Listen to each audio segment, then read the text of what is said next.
Hello, you're listening to Accio Politics, a Harry Potter reread podcast focusing on politics in the wizarding world.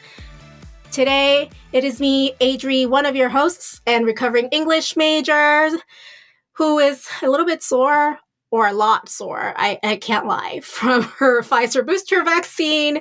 And Helene can't make it today, so we have a very special guest, Laurie, the producer of Potterversity, one of our sister podcasts. Hello, Laurie.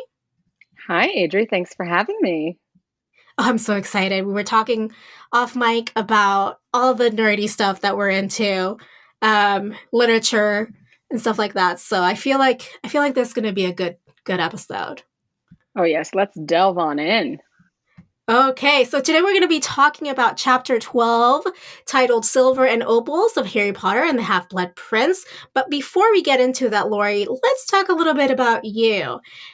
How did you get into the series? I am a pretty early starter in my life. At least I was 6 years old. It was the year 2000, and my mother was in a book club with a bunch of other moms of my friends.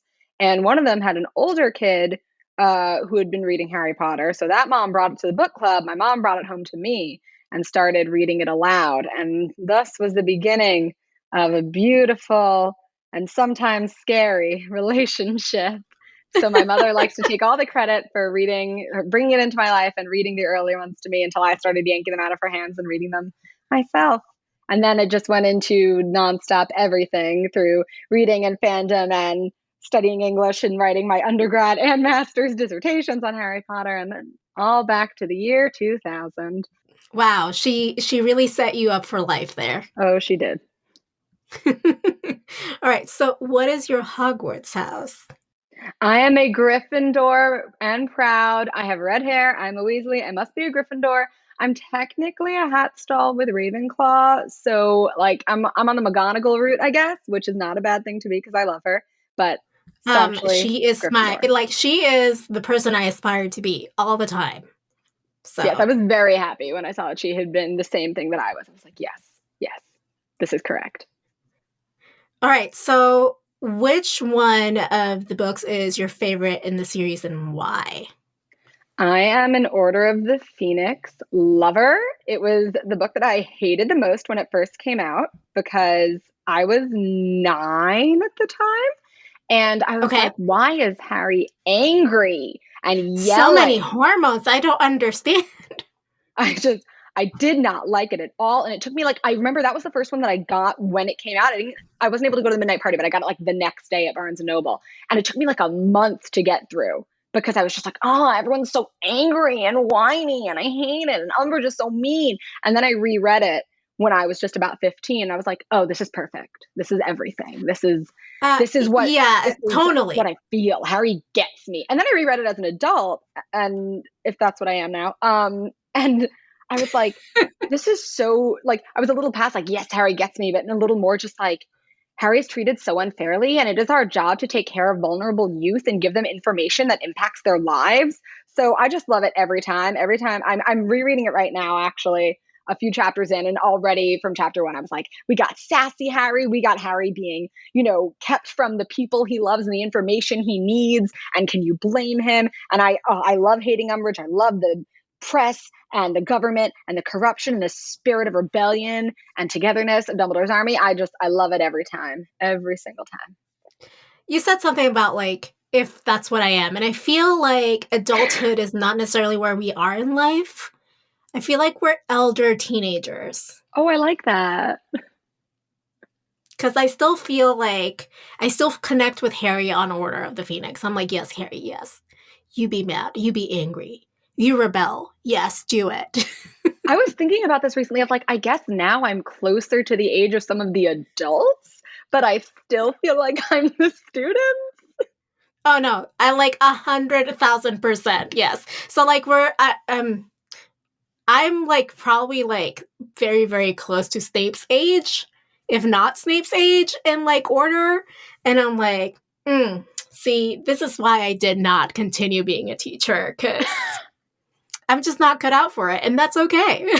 I'm almost certain that whatever you're doing and however you taught, it was better than everything Snape did as a teacher.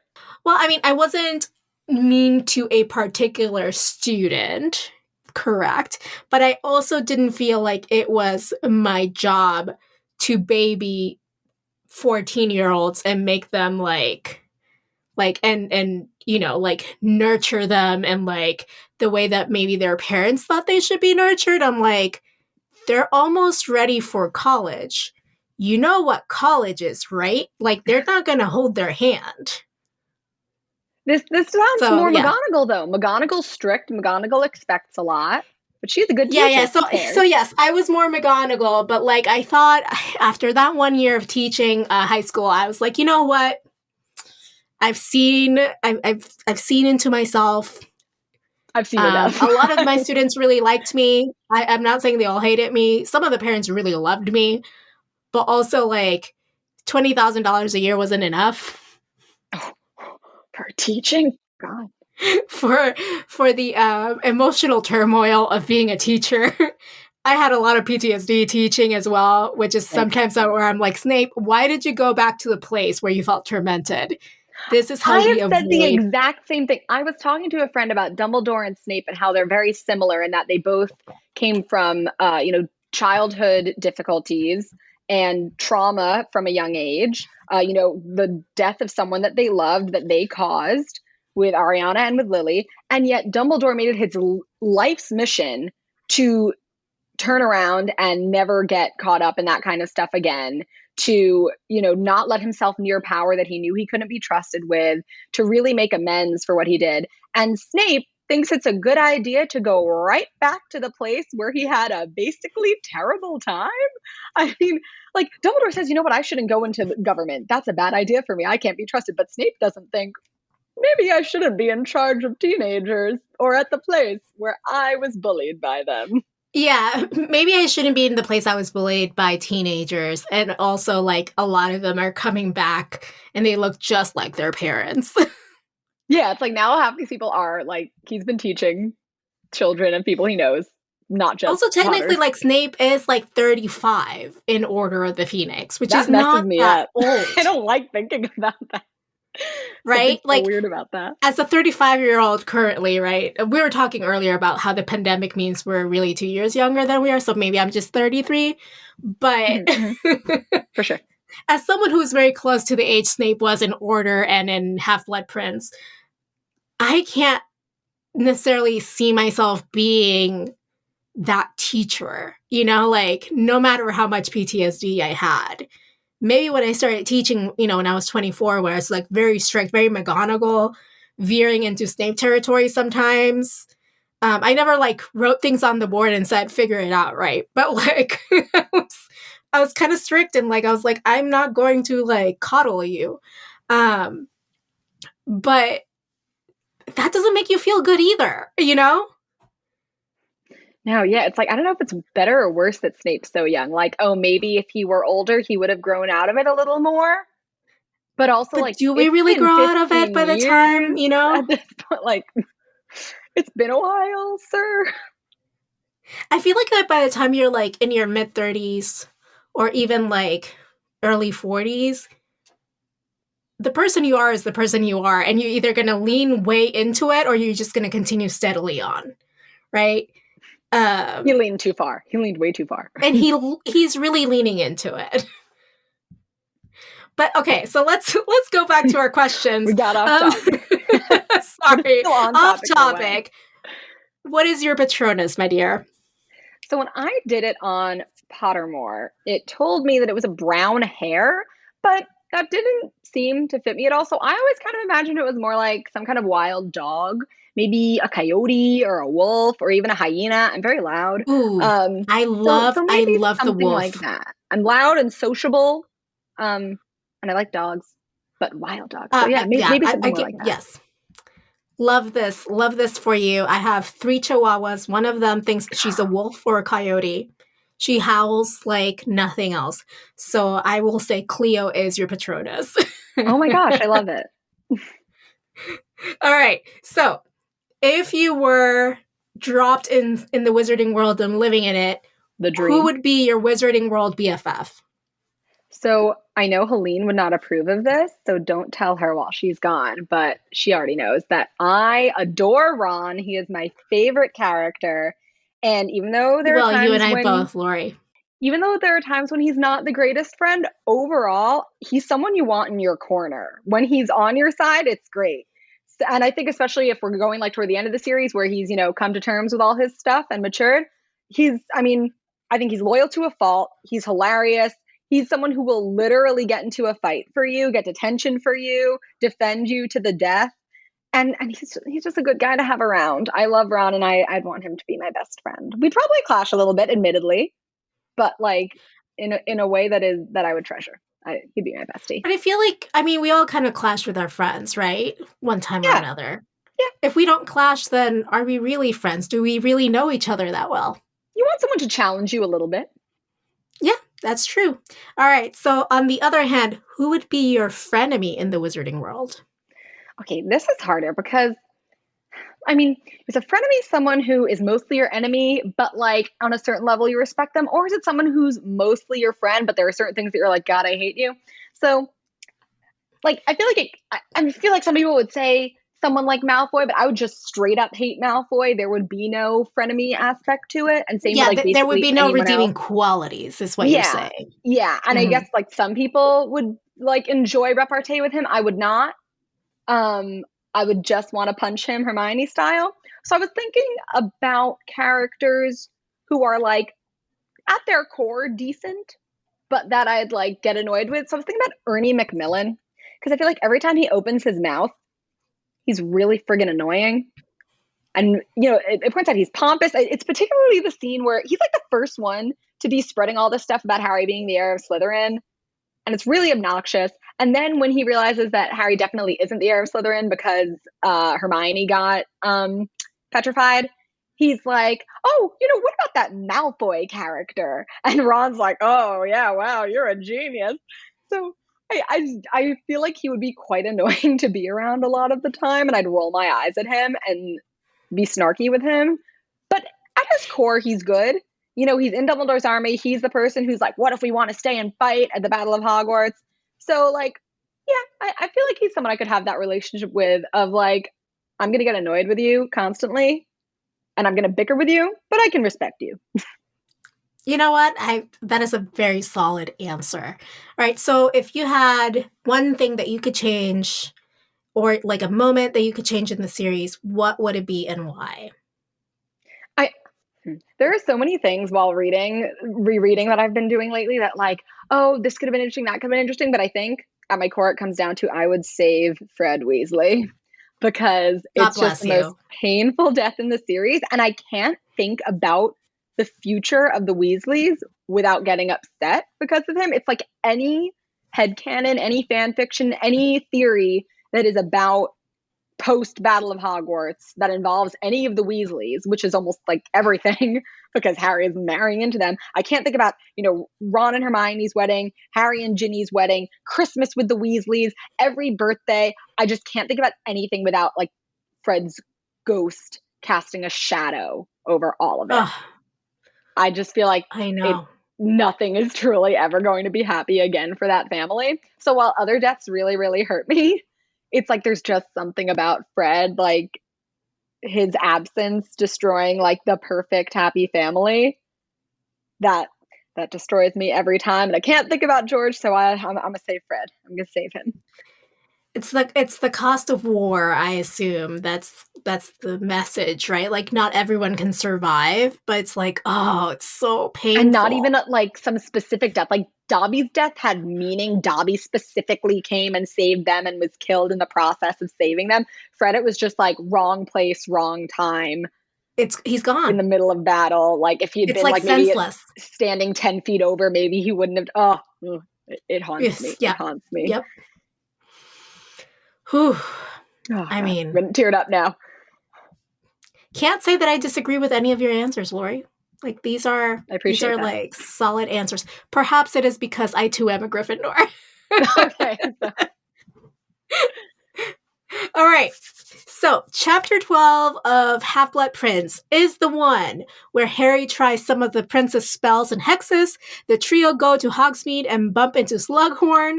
A little awkward. Find Mundungus selling stolen goods from the Black household. See Katie has been imperiused, and Harry tries to warn people, once again, that Draco is up to something. I think that's it. I mean, I tried to put all the things in there. I think that's a pretty solid summary of what happens. But poor Harry, he's trying to be this is Chamber of Secrets once again. Draco is up to something. No, Harry, he's not.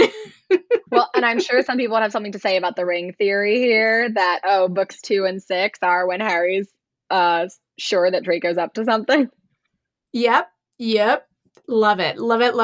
All those echoes.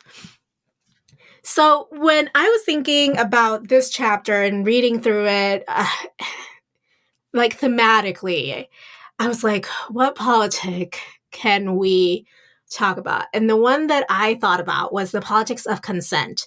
So the definition for this context is that consent is central to liberal philosophical notions of interpersonal transactions and understandings of the body as property. So some examples in the chapter. Harry using the Muffliato spell is messing with the consent and is messing with people's hearing. Mundungus selling stolen goods is breaking the consent. Katie being imperiused is the very definition of non-consent. What about you, Laurie?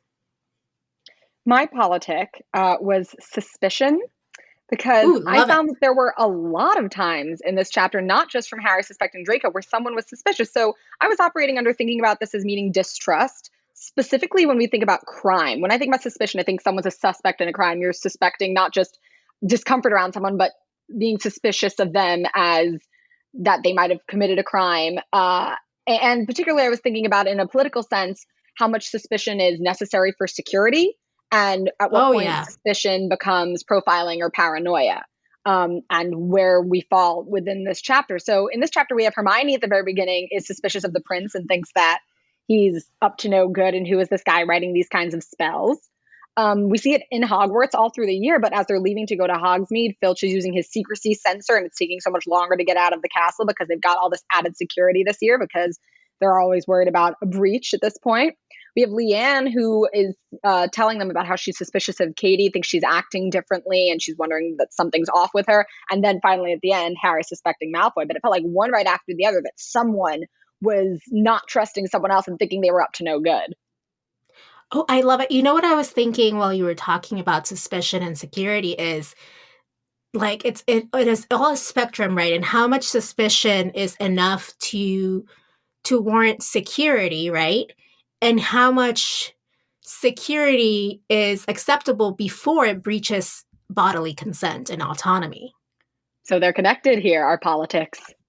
Very connected. I love it. They're like, how much secrecy censor is okay, this is for a good reason, and how much is whoa, don't touch me with that thing. Exactly. So when we think about something like police brutality, which of course has been in the news for fucking ever, because it's always happened, and how people's amendments, people's rights have been violated in their bodily autonomy by the police or by people in power in the name of security, right? When does it, like you were saying, when does it become profiling and not necessarily security? Yeah, this is something I was thinking about while thinking of every single one of these instances I pointed out. The people are right about being suspicious. Each and every single one of these, they're right that something is off. No one's like, oh, it was nothing. No, every single person was right. But it's at the same time oh, should we feel good about being suspicious when we could say it, breaks down trust in communities and societies if everyone's suspicious of everyone else around them, or suspicious of certain types of people, or their suspicion is leading them to get in the way of people's rights, whether that's physical or privacy rights, spying on people. Where do we draw that line, and what amount of suspicion is, well, we have to be on our toes, and there's reason to be suspicious of someone, and good reason, and at what point is it not? But all of these, it kind of reminds me of Foucault and like how like everything is a prison, even the We're getting into education system. Foucault. Oh my gosh, what kind of podcast is this? I love it. But like how like Hogwarts as it's operating right now is more of a prison than it is a school, right? Because like even their packages are being searched coming in and going out. And Yeah, and like it seems like a lot, but at the when same does time, that they're happen right if that not the some of prison? these, yeah, but they're also right about there are security threats. So it's where do you strike the balance, and how Yeah, much of it is based on intuition versus based on evidence? And I think that's an interesting exactly. part about these examples of suspicion of how much of it is, when Harry's suspecting Malfoy back in Chamber of Secrets, how much of it is, okay, there's not actually a good reason other than the fact that he's, awful and would support this doesn't mean there's any definite connection. And here at the beginning, it seems like he has no real connection either, and no one believes him because there doesn't seem to be good evidence for it. Well, I mean, yes. In Chamber, it's more about like Harry's preconceived notions of Malfoy, that he would be someone like that. But because like Malfoy is okay with people thinking that he could be that person. And in this one, Harry is leaning more on, well, he's a Death Eater. Like, don't you know? Like, we have an infiltrator in our midst, you know? And everyone's like, you're overreacting just like you did in Chamber. Like, what the hell? And he has an actual good reason to suspect Malfoy. It's just that people are using, like, his profiling of book 2 against him right now. And his profiling in general, that he's always hated Malfoy. But I think this gets to another interesting point of suspicion of, profiling or, previous bias against a particular person versus things that are actually warning signs, such as white supremacy. Oh my goodness. So here's someone who is, spouting and has been spouting since he was a child, this racist ideology, and like openly, not just like not just committing microaggressions, like openly praising the darkest wizard of all time. So, is that a legitimate warning sign about someone to? Or does he just have economic anxiety, Laurie? Come on. There are certain ideologies that are worrisome, and it's the same thing about the prince, isn't it? That Hermione says, "Why would a person make these kinds of spells? This is Yeah, not and like innocent." well, it's because Hermione is in this metaphor, right? Like a person of color, like an outsider who can understand the warning signs of someone with that ideology and making those spells, right? But Harry is like technically a white guy, even though he was like raised by muggles. He has been born into the wizarding world and he has this pedigree, right? So he He talks doesn't about how have his the dad same. used these spells. So, and Yeah, he gets exactly. excited that So maybe his dad could be it, even though he's not half blood. exactly. So you were saying earlier how like the racist ideology and like white supremacy parallels between like what Draco spouts and has been spouting as a child is not necessarily seen as a threat to the authorities as much as other quote unquote threats. And it's because they don't like when we talk about like that in politics, right? Especially in the United States, whenever like 2016 rolled around and what happened. I have no idea what happened. I tried to block it out. What I know, happened? right? I don't know what happened either. When the white supremacists were like elected into office, people were like, no, it's just economic anxiety. It has nothing to do with racism and white supremacy. And like all the people of color, journalists of color, were kind of pushed aside with their commentary on that. And like mainly white journalists were like, it's just economic anxiety in the South and in the Rust Belt. And it's like, well, I think it can be both, and it's mostly white supremacy, you know, because they feel like they've been outnumbered. It happens when you hear about a mass shooting too. It's, oh, this person was just a loner and they were bullied, but then you find there was a manifesto about how they hate women and minorities. Uh-huh. Yeah. Speaking of which, today on Wednesday, there was another mass shooting in Texas in a school. So fun times to be alive. So when we talk about the politics of suspicion, Laurie, what was the quote or moment that you said, yeah, this is the one. This is the one that encapsulates what I'm trying to talk about? For me, it was Hermione talking about thinking the Half-Blood Prince was up to no good. And she said, I'm starting to think this Prince character was a bit dodgy. I just like the use of the word dodgy and how she doesn't say Love it. anything. I think it encompasses suspicion because it's not an outright accusation. It's not, this guy sounds like he was a dark wizard specifically. Although she does compare it to what she saw at the Quidditch World Cup and the use of those kinds of spells. Or I think he's a bad person, but it's a bit dodgy. There's something off about this guy, She and did it's have based excellent on facts. points. She did, and that's the thing. It's not just Harry and Ron are saying, "Oh, you just don't like it because he's doing better at potions than you." But she has these points about this spell doesn't seem like a very nice thing for someone to be making up, and look at how it can be used, and why would someone be doing this? And these are all, and I think you're right about as an outsider, she's got a different set of glasses on when thinking about this. She's coming at it from a different perspective of why would you even make a spell like that? Oh, yeah. So when I was thinking about the politics of consent, I was thinking about that moment where the whole Katie situation was happening with her friend. Says, well, that's why we were arguing. She came back from the bathroom in the three broomsticks holding it, said it was a surprise for somebody at Hogwarts and she had to deliver it.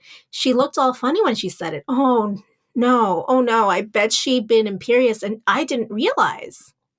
That moment of realization, wait, while talking, she's realizing that her friend's consent had been breached and she was not herself, and now she felt a certain way about fighting with her because it wasn't herself.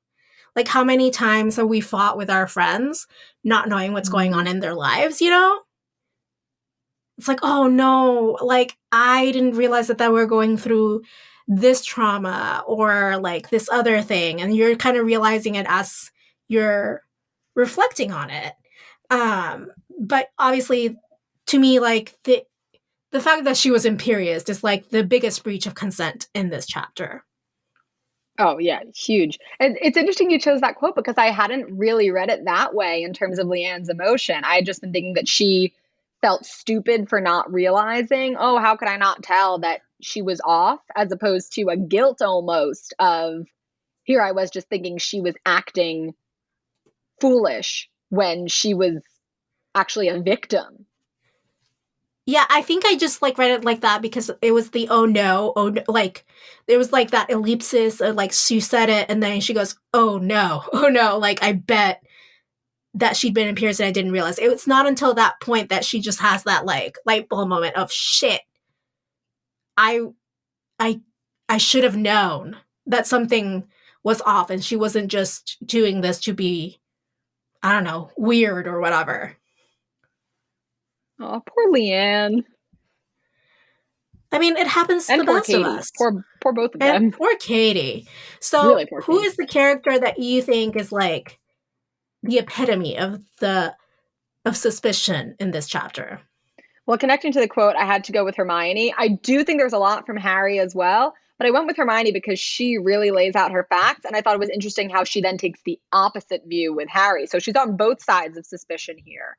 On the side where she is suspecting the Half-Blood Prince of being up to no good, but on the other hand, where she does not think that Harry is being logical in his suspicion of Malfoy. So how she can kind of take both sides. It's not like she's an inherently suspicious person who's looking to point the finger. Well, she even looks really embarrassed for him when they go to McGonagall. Oh yeah, and it's Ron and Hermione shuffling, don't make eye contact. You're embarrassing us, Harry. You sound crazy.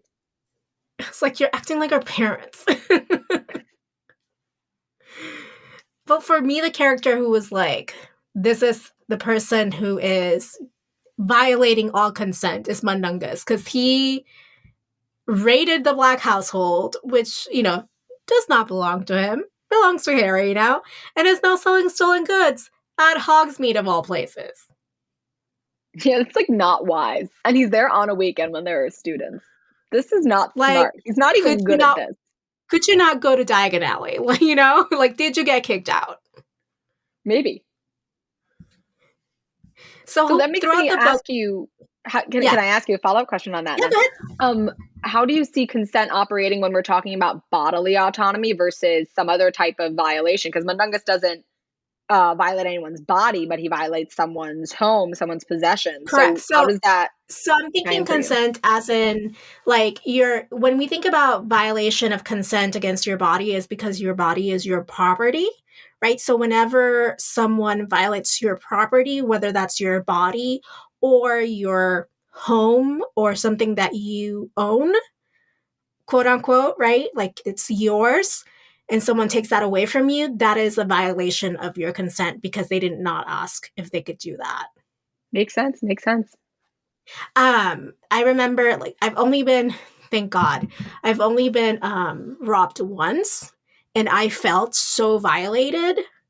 I was robbed once in college. It was the weekend, and in the weekend we used to leave our apartments to go home, and do laundry and whatever, and then come back on Sunday to get the week started. And when I got to my apartment, the door was open, everything was gone. Oh, gosh. Almost everything was gone that could be, taken. The fridge had been raided. Like it was insane. And like I felt like my space, like almost my body had been violated, even though I wasn't there. It was because it's like your safe space, Mm-hmm, mm-hmm. and like that someone could go and just rifle through everything and pick and choose what to take was pretty traumatic. And it affects your feeling of safety. Yeah, exactly. So it kind of, see, that's where I'm saying like it kind of goes I with see, like yeah. suspicion and safety, the politics of consent, which is why I was like, oh, this is really interesting of how these two interact. Absolutely. One way or another, there's some kind of invasion happening and makes you wonder, well, if they go that far, what else would they do? What And else what could else could they happen? get there if they can get inside my space? Yeah. So throughout the book, how did you feel about like when you think about the book? I know we haven't finished the book, right? But like broad I have no idea what strokes. happens at the end. I have no idea. I've never read it before. I know, no spoilers. Broad strokes, how do you feel about like the politics of suspicion? I think the funniest thing, funny if you can call that, weirdest thing is that every single suspicion is correct. The end of the book is one big I told you so from absolutely everyone. So we have Harry with his almost obsessive focus on Malfoy, and he's right. Hermione says, basically says not to say I told you so, but I was right about, a prince being, could like relating to a woman's name when she had said it could be a woman, and about it being, connected to someone who was into dark magic. At the same time, Harry ends up being right about having always suspected Snape, or at least he thinks so at the end of this book. Like, as far as the end of the book is concerned, Harry was always right about Snape. Dumbledore throughout the whole thing is, acting on suspicion about the connection between Slughorn and Voldemort, and the idea that Slughorn is not being honest with him and gave Voldemort certain information. And Dumbledore is right about the Horcruxes. Every single person is right in their suspicions. And I'm not sure what that says, but we should be extremely suspicious, or we should, go with our gut, or at least take people's suspicions seriously, because Perhaps it everyone's means right. that in times where, the darkest wizard of all time has arisen, or, a white supremacist has taken office, you should be vigilant. Like Constant Moody tells us vigilance. to.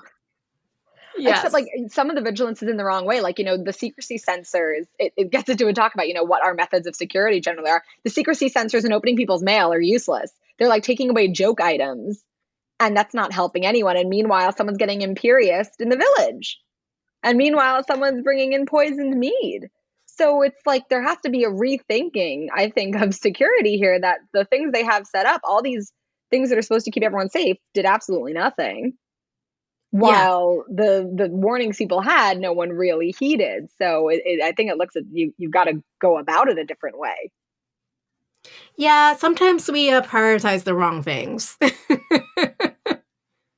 So I was thinking about consent, and I was thinking about like the rest of the book. One of the things that kept coming up is like Harry is still using the potions book that does not belong to him without the author's consent. I know he doesn't know who the author is, but like that's one of the like Hermione's constant like gripes, right? Like you don't know who this person was, you don't know where this book comes from, like better let it, better leave it aside. You don't know, like I'm a little bit suspicious about all of this, right? So I was thinking, wait, does Harry continuing to use this book, is that a violation of consent, especially after he got a new volume and he chose to still use this old one and just swap the covers last chapter? That actually leads me into my Dementor, if I could connect Oh, these two yes, let's things. go to our Dementors and Because chocolate. for me, the thing that bothered me a lot about Harry using the book in terms of consent was not about whose book it is or where he got it from. Because I mean, it's just a book that's been left around to be loaned out. He didn't steal it from anyone. So I don't really think he's, violating Snape's consent or Snape's ownership by using it.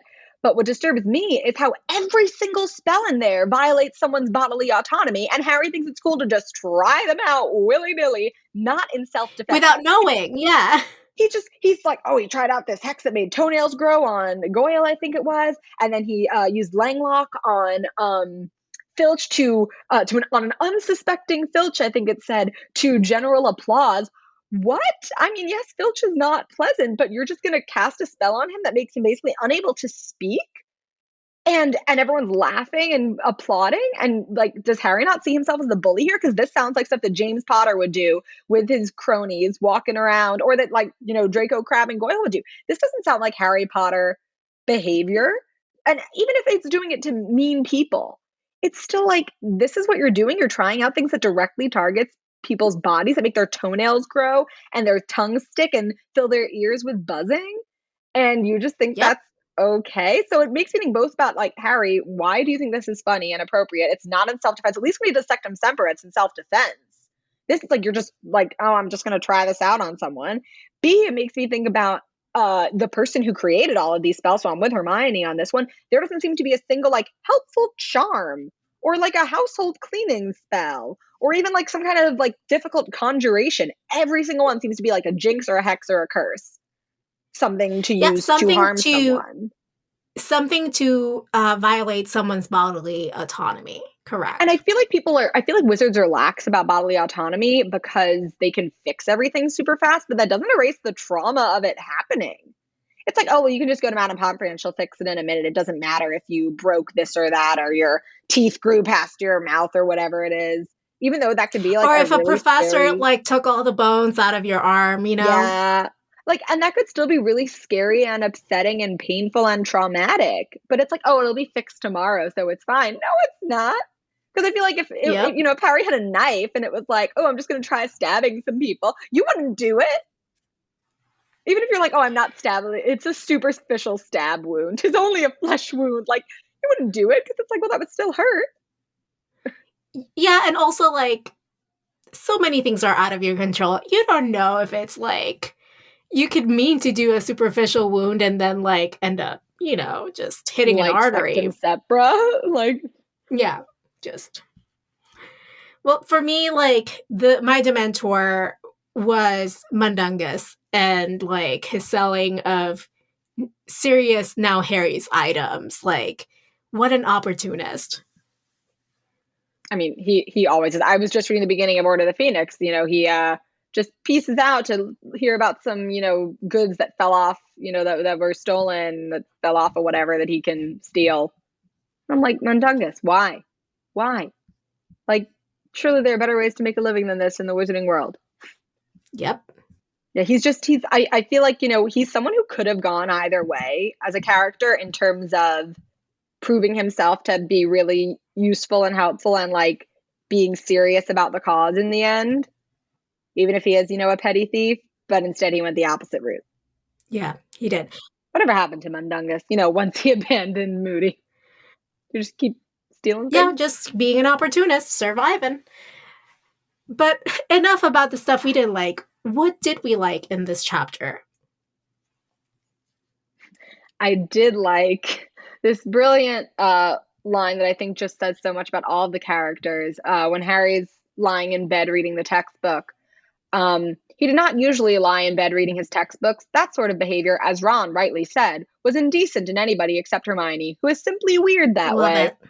I just love this because I feel like this is a thing that many of us who relate to Hermione can relate to. Like, yes, I have had very interesting textbooks that I sometimes like to read.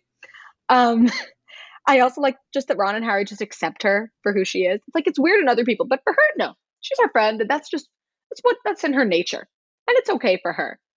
And I also like that it's like something that Friends, Ron said. I love a good friendship that is like, I don't understand you, but I'll accept you either way. But it's the fact that Ron said it too. Once I was watching Sorcerer's Stone with a friend, and we were talking about how there are so many moments in the film where either Hermione says something smart or Ron says something funny, and Harry just laughs or nods. And I feel like it just feels in character of that. It's like Ron said the funny thing, and Harry was just like, yeah. Sounds about right. That. Very in character. So mine was the fact that Harry kept scheduling Quidditch practice to coincide with Slughorn's dinner so that Ron didn't feel left out. And I'm also assuming that Harry didn't quite feel like he was on display. Oh yeah, that probably benefited him too. But that is sweet. It is very sweet. I thought it was very sweet. Relevantly, I am wearing a Slug Club shirt specifically for this recording. It is beautiful. I love it.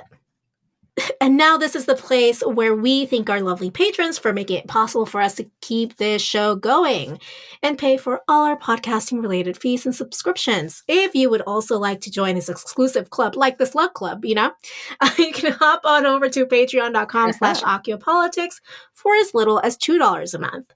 $2 a month will get you access to bonus content for every episode. $5 and $10 a month will get you physical rewards every 3 months via snail mail. Like a hug? Well, physical rewards, like a yeah, hug? like I will get on a plane and I will knock on your door and give you a hug. That seems really nice. But more importantly, stickers and recipes. Oh, those are good too. Now, today's Patreon exclusive content is a deep dive into the Potter family. Because why not? We got to talk about the Potters somehow. Now, last week, we asked a question to our listeners, and it was, would you cheat to help one of your friends get something they wanted? Laurie, we had a yes-no answer. What do you think won out? No. Actually, yes did. Oh, you said something they wanted, not something they needed. For something they needed, I might. For something they wanted? But the split was 54-46. So it's pretty close. Oh, okay. So it was close. It was really, really close. So we have some comments here from our listeners. Dreamquaffle said, if it was a Hogwarts where they don't punish cheaters when there's curfew breakers to worry about, maybe. But seriously, if you achieve something because someone else fixed the circumstances for you, then they set you up to fail in the long run because you didn't earn it and you may not be able to back it up if they aren't there to fix it for you again. Laurie, I feel like you would agree with that. I'm a rule follower, okay? I am Hermione on this. Like, I was having a talk with a friend about this, a friend who's a Hufflepuff. We were talking about lying in certain situations, and I said, I feel like Hufflepuffs are like, oh gosh, I can't lie, it's wrong. And Gryffindors are like, you can lie if it's to get around something unjust. And that's kind of how I feel about rules. Of like, I'm very much a rule follower. If the rule is truly unjust, that's when I will consider breaking it. And so for this cheating situation, generally I would say no, unless there's like a really, really good reason they need to, like there's something unfair about it. I would say maybe I would cheat if there's like an injustice like that I'm making up for to make the playing field even. I could see that. But generally my instinct would be no. Okay. So Megan1553 on Instagram says it depends on what they want and what is preventing them from getting that without assistance. Good point. Maria Isla 50 said, cheating is being dishonest and deceitful. These are not desired character traits. If just ask you to cheat for them, then they are not really a friend. Yeah, why do they need you to cheat anyway? There are a lot of circumstances I want to know about here.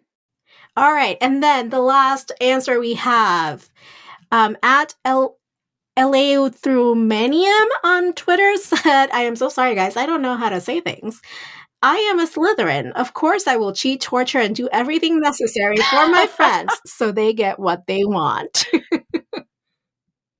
I feel like we really have all the house answers. I feel like we do. I feel like we do. Yeah. Hufflepuff is like never no. Slytherin is like all the time yes. Gryffindor is like if it's unfair. And Ravenclaw is like it depends on very specific logically if they need my help, why they need my help, and what they want. Yeah, no, I feel like we have the gamut. We have all the ideologies here. All right, so for this week, the question is going to be related to our conversation about jinxes and consent. Is casting a jinx on someone outside of a duel, mind you, a violation of their bodily autonomy and consent? Why or why not? Can't wait to hear all these answers, Laurie. Oh, I think it'll get some very interesting responses. Yeah. All right, so I think we're done with the chapter and our questions and answers.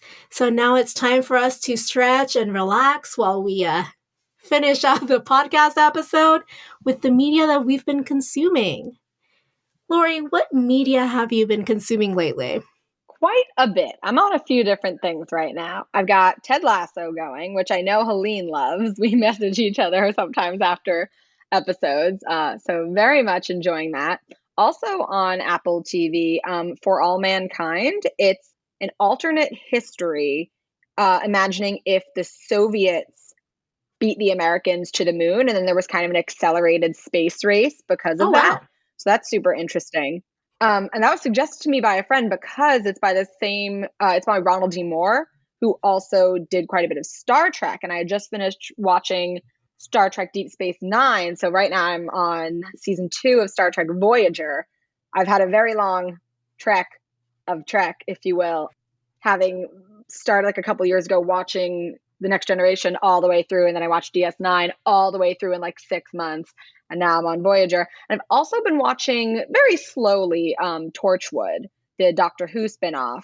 I think I started on that because I watched a bunch of older, like Tennant era Doctor Who last year. And I was like, I'm in the mood for that era. So I started watching Torchwood. And now Russell T Davies is coming back to Doctor Who. You don't know. So it feels like the perfect You don't even time. know. It's very exciting. Oh my, it's an interesting decision, and I know there's like some debate about whether or not it's the best decision, but I'm personally really excited because I just think he did chills, a great girl.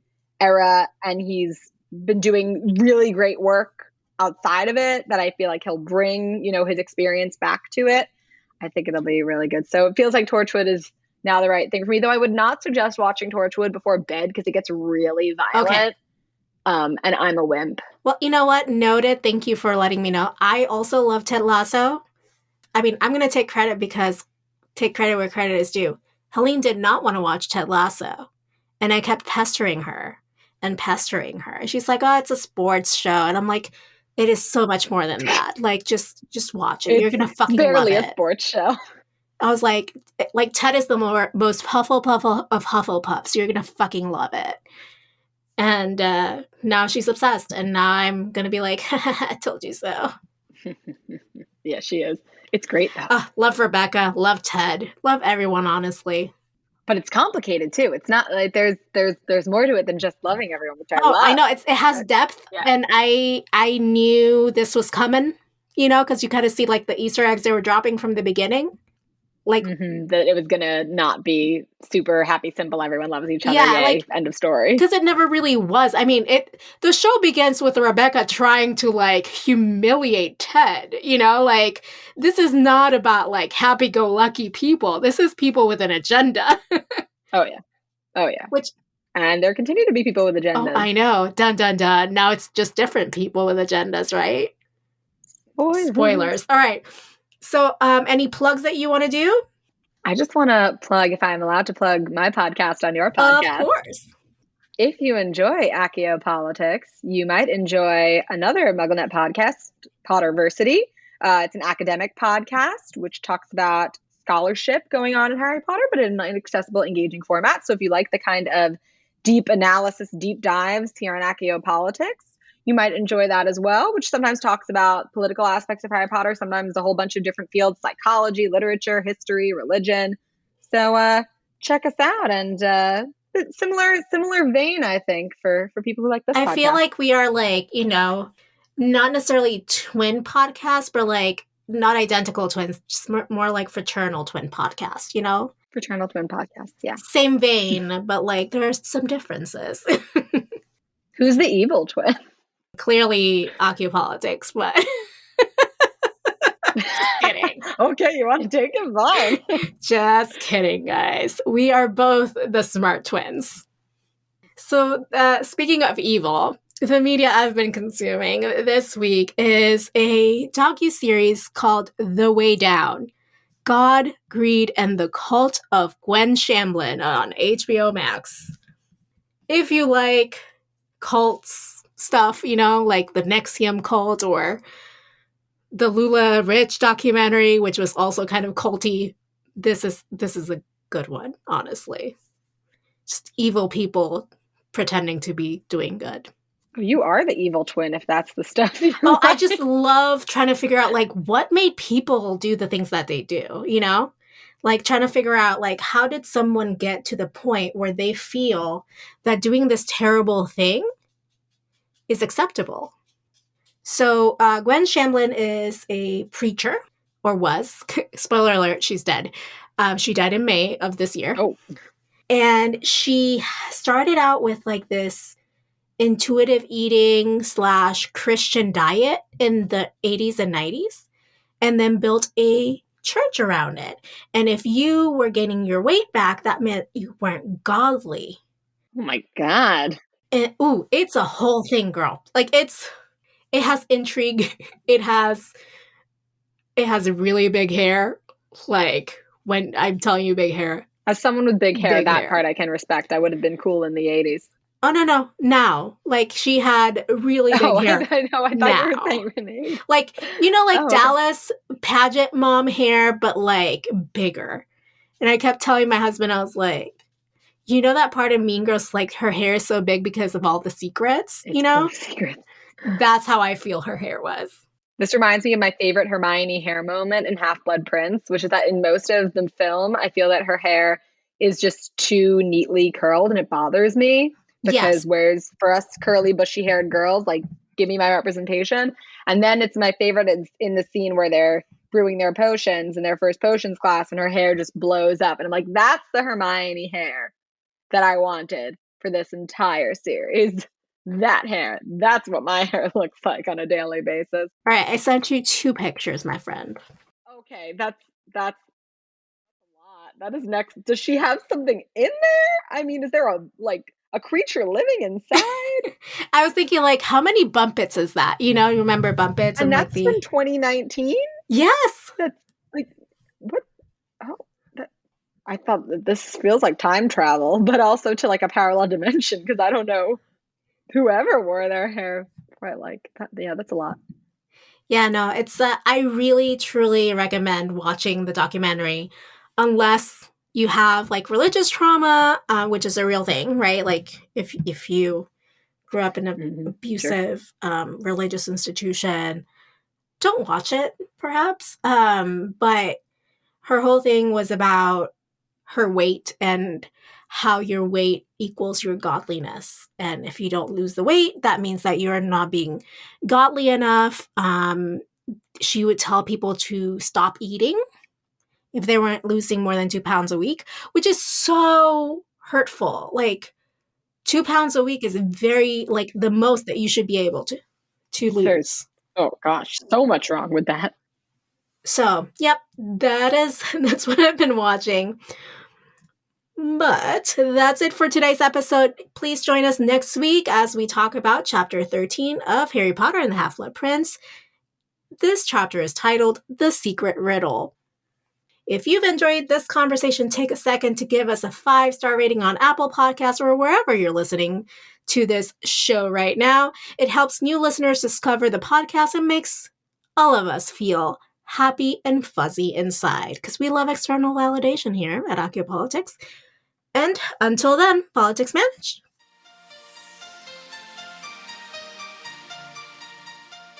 Support this show by going to patreon.com/Archaeopolitics.